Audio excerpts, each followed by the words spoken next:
Hello everyone, welcome back. Thanks for joining us today. We've got another brand new story to share with you, so let's begin. You know, when you love someone, you assume the best in them. Even when things get rough, you hold on to hope.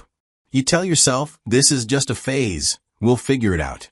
That's what I did. My name is Duke, and I'm not going to sit here and act like my marriage was perfect.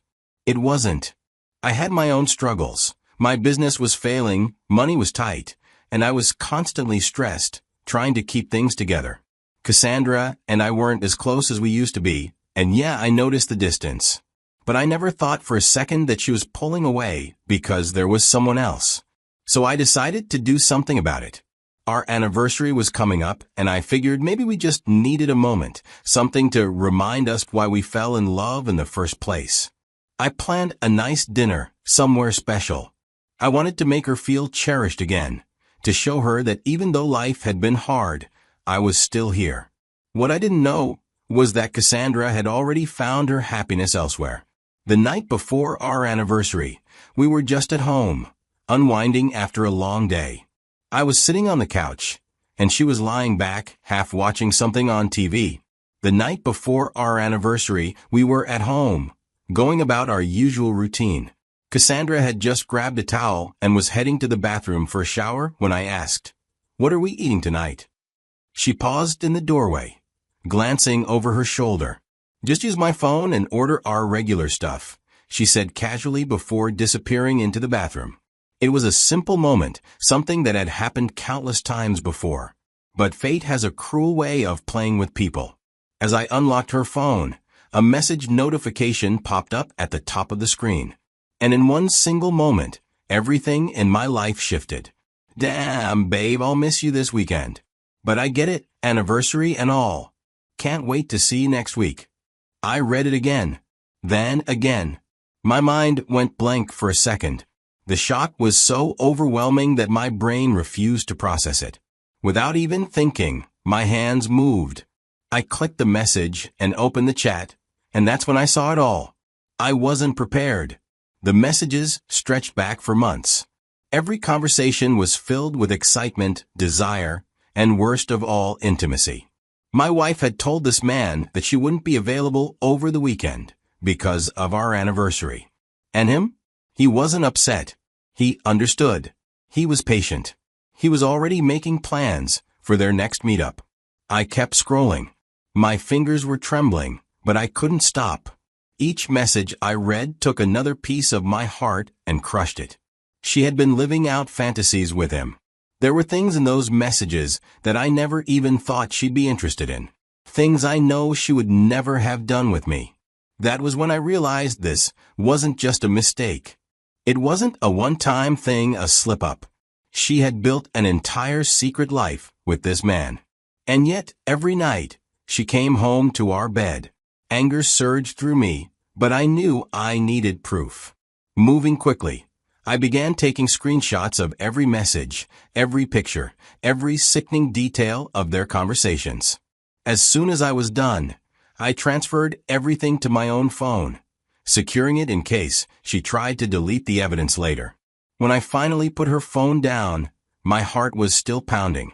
The truth was now mine to hold, but what I would do with it, I wasn't sure yet. I felt my whole world tilt. But I didn't react. Not yet. Cassandra, meanwhile, had finished her shower and was in front of the mirror, going through her usual night routine, moisturizing her skin, tying her hair up, completely at ease. She hummed softly to herself, oblivious to the storm brewing just a few feet away. She had no idea. After reading those messages that night, everything changed. My life would never be the same again. I could have confronted her right then and there. I could, but I didn't. I needed to think through the whole thing before saying a thing. I needed to think. I needed to breathe. I walked into the living room. I grabbed the remote, turned on the TV, and tried to focus on anything that wasn't the reality crashing down around me. But no matter what played on the screen, my mind was consumed by the things I just saw. When it was finally bedtime, I still couldn't bring myself to go into that room. The thought of lying beside her, of feeling her warmth next to me, Knowing what she had been doing behind my back, it made my stomach turn. I stayed on the couch, lost in my thoughts. But as the night dragged on and I assumed she had fallen asleep, I finally stood up. Slowly, I walked to the bedroom, dreading every step. As we were in bed, she rolled over toward me, resting a hand on my chest. Then she lifted her head slightly and leaned in to kiss me goodnight. I pulled away and didn't know when these words slipped from my mouth. "I'd kiss you, but I don't want to taste your boyfriend." Cassandra froze, her lips hovering inches from mine. Her eyes, still heavy with sleep, widened in an instant. Then, slowly, she pulled back. What are you talking about?" she stammered, her voice shaky, her expression carefully blank. I almost laughed. Not because it was funny, but because of how predictable she was. How quickly she slipped into denial mode as if she thought she could gaslight her way out of this. I didn't bother playing along.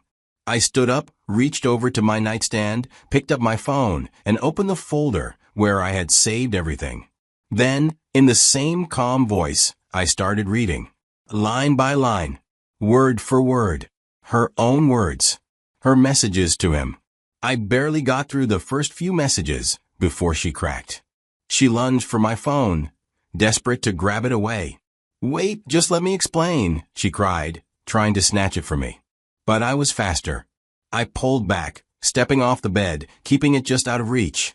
She collapsed onto the bed, sobbing, her hands covering her face. "I'm sorry," she choked out between ragged breaths. "It was a mistake, Duke. It was a moment of weakness." I said nothing. I was just tempted. That's all it was. I wanted to explore my kinks, but you were always busy, and I didn't mean for it to happen like this. I tilted my head, studying her. And then I asked, in the calmest voice I could muster, "How do you feel knowing what you do with your mouth, but still coming to kiss me with it?" She didn't answer. Because what could she say? She just sat there, frozen, shaking, her tears rolling down her face. And I didn't care anymore. Without another word, I turned around and walked out of the room, leaving her there alone, in the mess she had created. I didn't know what I was going to do next, but I knew one thing for certain. I wasn't sleeping next to her. The days after that night were a blur. I wish I could tell you I had some grand revelation, that I woke up the next morning with a clear mind and a solid plan. But I didn't. Instead, I just existed. I went to work, came home, went to work again, came home again. I barely spoke. I barely ate. I barely even thought. I just kept moving, one day at a time, like a man trapped in the routine of a life that no longer felt like his own. And Cassandra? She acted like nothing had happened. She attempts to force normalcy back into our marriage. She would ask about my day like she always used to, throwing in a soft smile here and there, hoping I'd return it. She would linger near me, standing just a little too close, touching my arm when she spoke, as if reminding me that she was still there. At night, she would slide into bed beside me, but I never turned to face her. The space between us felt like an ocean. I was there, but I was gone. When her casual attempts didn't work, she tried harder. One evening, I came home late. She was already in the kitchen, the smell of food filling the house. My favorite meal. I walked in and saw the neatly set table, the plates waiting, the wine poured. She stood there, hands clasped in front of her, eyes hopeful, waiting for me to say something. I didn't. I just looked at the plate, then walked past it and went straight to the bedroom. I didn't touch the food. For the next week, she kept trying, but I could feel the desperation creeping in. She wanted me to talk, to react, to get angry. Anything would have been better than the silence I gave her. But I had nothing left to say. I didn't see her the same way anymore. And that's when I knew. This marriage, it was already over. One evening after work, I called her into the living room. When she finally sat down, I didn't waste any time. I reached into my bag, pulled out a set of divorce papers, and placed them on the table in front of her. She stared at them for a long moment, her face unreadable. Then she looked up at me, confusion flickering in her eyes. "What is this?" she asked, even though she already knew. My voice was calm when I spoke. "Sign these, or I share your secret affair with everyone you know." For a split second, I saw something in her expression, shock, maybe even a little fear. She knew I wasn't bluffing. She knew that if I wanted to, I could destroy whatever respectable image she had left. Then, like clockwork, the tears came. She burst into fresh sobs, her hands trembling as she reached for the papers. I didn't say anything. I just watched as she broke down right in front of me. I imagine in her mind this wasn't supposed to happen. Maybe she thought I'd eventually forgive her, that things would go back to the way they were. Maybe she thought time would make me forget. But this wasn't something I could forget. I waited as she picked up the pen, her fingers shaking. She wiped her face, then signed her name. With each stroke of the pen, our marriage died. And that was it. There was no big fight, no dramatic last-minute pleas. Just a quiet ending to something that should have lasted a lifetime. Cassandra still had her job and her money. On paper, she was fine. But what she lost was so much greater. She lost a stable home. She lost a husband who would have done anything for her. And worst of all, she lost the respect of everyone who would ask, "Why did your marriage end?" And when that question came, I wondered, will she tell the truth? You'd think that once the divorce was finalized, that would be the end of it. That she'd sign the papers, accept the consequences, and move on. But that's not what happened. Cassandra didn't want to let go. At first, the messages were subtle. A simple "Hey, how have you been?" A random meme she thought I'd find funny. A nostalgic text about "remember when we used to" moments. I ignored them all. Then the messages started getting longer. She told me she missed us, that she missed what we had. She said she missed the way I used to look at her, the way I held her, the way we could talk about anything. She told me she was lonely now, that no one else understood her the way I did. It was almost funny, almost. Because of the way she spoke, you'd think she was a widow mourning the death of a husband she had loved with all her heart. Like she hadn't been the one to destroy our marriage with her own hands. She wanted to pretend she was the victim. I wasn't interested. Then one day, she sent a message that actually made me pause. "We don't have to remarry. We can just live together again." I stared at my phone for a long time, rereading those words. I imagined her sitting wherever she was, actually believing that I'd be desperate enough to take her back under any circumstances. That maybe I'd be weak enough to let her crawl back into my life. So I sent her one final message. One that would make it clear that I was never going to be a part of her life again. Go cohabit with your young lover. That was it. That was the final nail in the coffin. She didn't reply after that. Maybe because she finally got the message. Maybe because she knew there was nothing left to say. Some people throw away love for temporary pleasure. They risk everything, their home, their marriage, the person who would have stood by them no matter what, for a moment of excitement. And when they finally realize their mistake, it's already too late. I moved past her. I built something new for myself. And if you ever find yourself in my shoes, I hope you do the same. But let me ask you, what would you have done? Some of you might think I should have gotten revenge, done something to hurt her back, and made her feel the same kind of betrayal she put me through. Trust me, in the moment those thoughts crossed my mind. But in the end, I chose to walk away. No screaming. No begging. No second chances. What about you? If you found yourself in my situation, if you discovered your partner had been living a double life, how would you handle it? Let me know in the comments. I'm genuinely curious to hear different perspectives. And if you know someone who needs to hear this, a friend, a relative, anyone who might be ignoring the signs, share this with them. They might need this story more than you think. If you're going to cheat on me, at least have the decency not to do it at our child's birthday party in our own house while our kids are watching. I never thought I'd be the kind of man to question my wife's whereabouts. I trusted her. We had been married for years, raising 3 kids together. building what most people would call a happy home. Sure, we had our ups and downs like any couple, but I believed in what we had. I believed in her. That's why, when we decided to throw a big birthday party for our youngest child, I didn't think twice about inviting friends, family, and even the neighbors. It was supposed to be a beautiful evening, a chance to celebrate as a family, to see the kids laughing, to enjoy the warmth of the people we loved.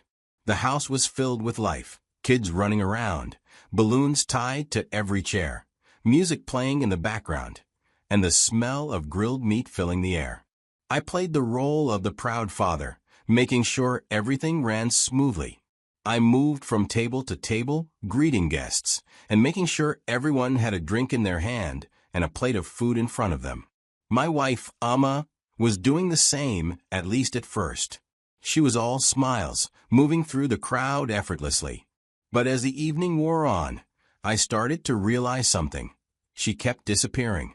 I'd glance around the yard, scanning through familiar faces, expecting to see her, but she wasn't there. Maybe she was inside checking on the food, I told myself. Maybe she was in the bathroom. Maybe she was just taking a moment for herself. I didn't think too much of it until it happened again. And again. One moment, she'd be right there, smiling, laughing, chatting with guests. The next, she was gone. And when I finally spotted her again, it was as if she had appeared out of nowhere. Her face was calm, her smile still intact. But when I asked her where she had been, she waved it off with a casual, "Oh, I was just inside checking on a few things." I didn't think much about it. Kids don't miss much. People think they're too young, too innocent, too lost in their own world to understand what's happening around them. But they see things. They hear things. And sometimes, they find things they were never meant to see. That night, as the party raged on outside, my children were doing what kids do best, playing, exploring, and sneaking off where they weren't supposed to be. The house was big, and with guests moving in and out, it wasn't hard for them to slip away unnoticed. They giggled as they chased each other through the hallways, hiding behind doors and peeking around corners. Then, they saw something that made them stop in their tracks. There, in a dimly lit corner of the house, stood Alma, their mother. But she wasn't alone. Alex, the bachelor neighbor everyone whispered about, was with her. Alex was the kind of man people talked about in hushed tones. Mid-30s, always well-dressed, smooth-talking. The type who never settled down despite all the women throwing themselves at him. People saw him as a playboy, but I never thought much of it. After all, what did it have to do with me? Apparently everything. The kids stood frozen as they watched their mother wrapped in Alex's arms. His hands were on her waist. Her fingers were tangled in his shirt. Their faces were inches apart, their lips brushing. A scene that no child should ever have to witness. They were too young to fully grasp what was happening, but they knew this wasn't right. This wasn't something Daddy would want to see. Before they could process the shock, footsteps approached. A family friend, one of the guests who had stepped inside to grab some things, walked right into the scene. She barely had time to react before a sharp gasp escaped her lips. Alma and Alex jerked apart instantly, guilt flashing across their faces. But it was too late. The kids had seen. The family friend had seen. The damage was done. For a moment, there was nothing but silence. Alma's breathing was heavy, her chest rising and falling rapidly. Alex ran a hand through his hair, avoiding eye contact. I was outside, making sure the guests were comfortable when I saw Bridget, a longtime family friend, approaching me. Her face was pale. Something was wrong. She grabbed my wrist, pulling me aside with a sense of urgency. "We need to talk," she whispered, her voice shaking. I frowned, my mind racing with possibilities. "What is it?" I asked, trying to read the worry in her eyes. She hesitated for a moment, glancing around to ensure no one was listening before leaning in and dropping a bombshell. "I just walked in on Alma and Alex," she said in a low voice. They were together, alone. And it wasn't just talking. A cold chill spread through my body. "What do you mean together?" My voice came out lower than I intended, almost as if I was afraid to hear the answer.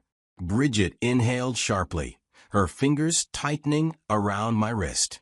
I mean exactly what you're thinking. No, not Amma, not my wife, not the mother of my children. The possibility was too painful to accept. Without another word, I turned and stormed inside.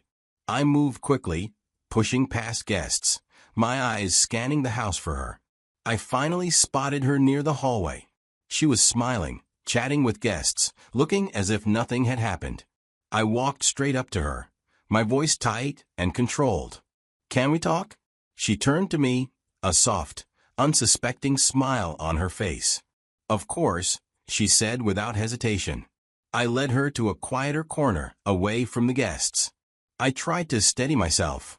"What were you doing sneaking off with Alex?" I asked, my words coming out sharper than I intended. She met my gaze with a confused expression before letting out a small